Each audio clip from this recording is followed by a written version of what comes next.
When thinking about resilience, it's important to factor in the life experiences of the children you work with. Like many schools, we serve an area of extremely high socioeconomic deprivation, where experience of and aspiration to education success has been historically and significantly low, and crime figures show that we're in the top 2% of most affected areas in the country.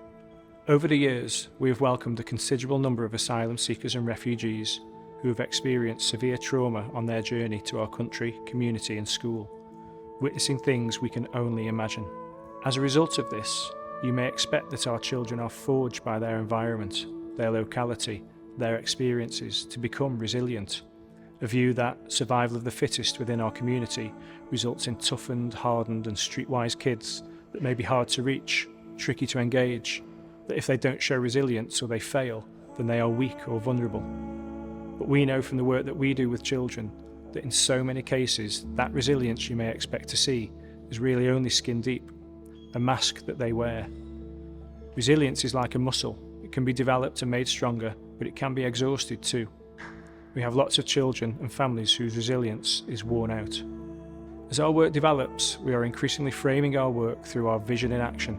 Everyone welcome, everyone belongs, everyone flourishes. So how do we make everyone welcome? We had a family arrive at Westminster from Syria, fleeing violence and the threat of death. Dad had limited English, Mum didn't have any English and incredibly low confidence and trust levels, with 2 frightened young children in tow.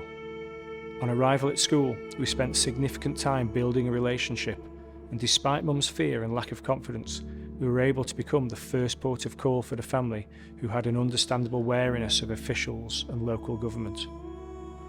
The children had that mask of resilience we recognised, knowing that if we looked below the surface, we would find 2 frightened youngsters. The hub team, Liz and Carrie, opened themselves up to the family. Our staff in there are known to everyone by their first names. They shared the school routines, met the children at key transition times throughout the day, were consistent in everything they did, visible every morning and afternoon, and bit by bit we were able to gain the trust of the family. Home visits took place, showing that our offer isn't limited to school time only. WhatsApp numbers are provided, and in the first instance, a 24/7 response is guaranteed. We take in their washing and do it for the family at school, as they can't do it at home. School provided everything we could to make the children feel welcome, just like any school would, providing uniform and bags, paying for transport for the family to get to and from school. Teachers welcomed the children into the classroom, using the other children as support and role models. But the work was just beginning. To make them feel like they truly belonged, we had to identify the barriers that they could not yet overcome. We asked them, what do you need to make your life better right now? We arranged food parcels to be delivered, sometimes funded by the council, sometimes funded by us. We provided household goods, clothing, toiletries, bedding. Calls went out across the staff for old clothing, old white goods and more, and the school community mobilises around the family to give them what they need to feel that this is home. We invited Mum to our English class, and this isn't a traditional English class. This is a class run by a volunteer for women who lack confidence, who may have external agency involvement. While the mums are learning, the children play alongside them. Liz, our DSL, is always in earshot, but far enough away for relationships to be built between the mums, and sometimes for gossip to be shared. They have chance to talk about their culture, their difficulties, their successes, and they slowly begin to make friends with other families who are a little bit further along the journey. The mums go on trips to parks, garden centres, allowing them to put their newly learned skills into practice, still with that intensive support. Regular messages on WhatsApp continue, but crucially, boundaries are starting to be put in place regarding contact, needing to be more on an office hours basis. This is the start of the next step around everyone flourishing. We are the crutch that has to be removed.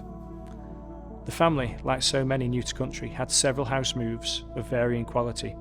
Each move required varying levels of support, but slowly and surely, the hub just became a drop-in place for Mum and the children to say hello or for a catch-up.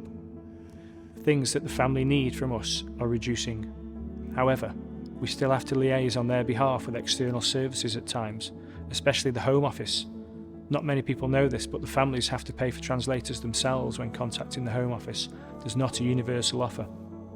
But the children are in school and thriving, popular with their peers, they've made many friends and are settled, and their English is now excellent. Through this support and stability, the family begin to flourish. They welcome a new baby into the family, though it's not all plain sailing. They can still see the ugly side to life in modern Britain. They suffered a racial incident on a public transport, with the baby being kicked in the head as a result.